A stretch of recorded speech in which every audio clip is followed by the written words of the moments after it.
Ben firardayım, başım belada, Sıla'yı özledim, yüreğim darda hüzünlü.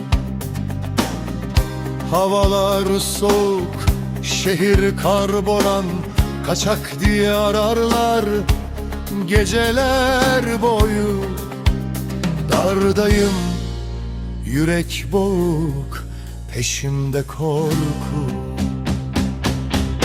Pusu kurmuş düşman, gözler tetikte. Darda kaldım bu yollarda. Şehir tutsak etmiş, beni özledim. Adım rüzgar, izim dağlarda.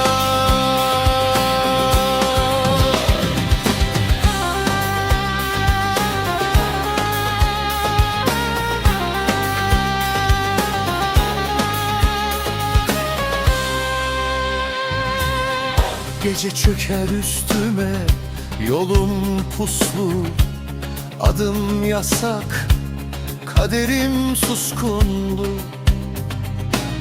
Bir sigara dumanında kaldı hayal, her köşe başı tuzak, her adım vebal. Umudu saklarım, cebimde masal.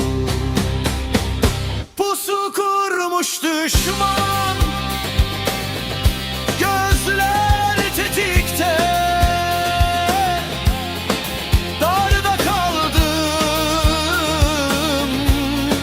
bu yollarda. Şehir tutsak etmiş, beni özledim. Adım rüzgar,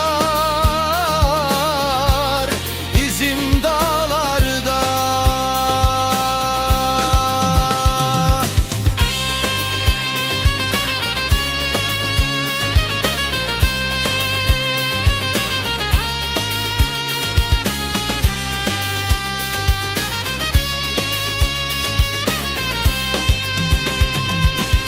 Yol bana yoldaş, geceler tanık, her adımda bir sır, bir eski yanık. Rüzgar fısıldar dağların adını, sürgün yazmış alnıma bu kader tadını. Yüreğim özgürdür, zincirde adım. Pusu kurmuş düşman,